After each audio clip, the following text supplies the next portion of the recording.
যুগে যুগে হাজার বছর থেকে বাংলাদেশকে কোনোদিনই সেই নিয়ন্ত্রণ করা যায়নি, কোনোদিন সেই শকুন আমাদেরকে নিয়ন্ত্রণ করতে পারেনি। আবারও মুক্ত হবে এবং সেই মুক্ত করার অঙ্গীকারে আমরা অঙ্গীকার করছি। বাংলাদেশ আজ আক্রান্ত।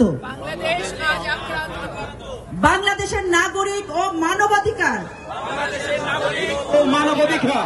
স্বাধীনতা ও সার্বভৌমত্বের চেতনা, গণতন্ত্র, জাতীয় পতাকা, জাতীয় সঙ্গীত ও জাতীয় সংবিধান, বঙ্গবন্ধু ও মুক্তিযুদ্ধের ইতিহাস, মানবতা, শিক্ষাঙ্গন, অসাম্প্রদায়িক ও ধর্মনিরপেক্ষতার চেতনা, আইন বিচার প্রশাসন,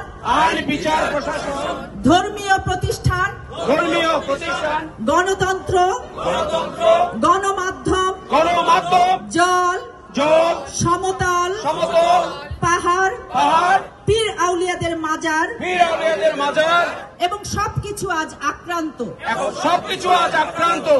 ৭১-এর পরাজিত পাকিস্তানি বাহিনীর দোসর রাজাকার আল বদর এবং জঙ্গিরা মিলে বাংলাদেশের রাষ্ট্র ক্ষমতা বেআইনিভাবে দখল করে মুক্তিযোদ্ধাদের কবরে হামলা ও ভাঙচুর চালাচ্ছে।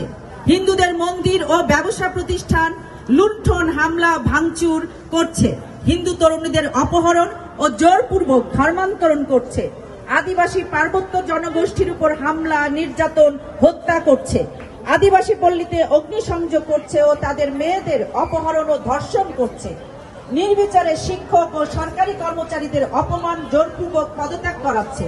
হিন্দু মন্দির ও হিন্দু জনগোষ্ঠীর উপর হামলা করছে। শিক্ষা প্রতিষ্ঠানে হত্যা ও নৃশংস নির্যাতন করছে। তারা এভাবে সারা দেশে এক নৈরাজ্যকর পরিস্থিতি তৈরি করে বাংলাদেশকে জোরপূর্বক পাকিস্তানি যুগে ফিরিয়ে নিতে চাইছে।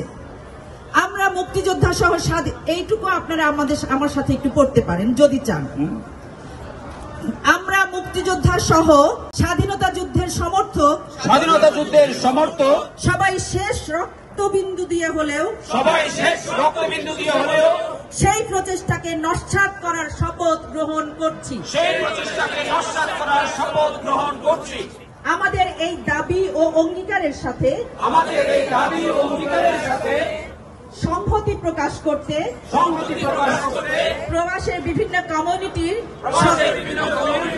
সকল নেতৃত্বশীল ব্যক্তিদের আহ্বান জানাচ্ছি।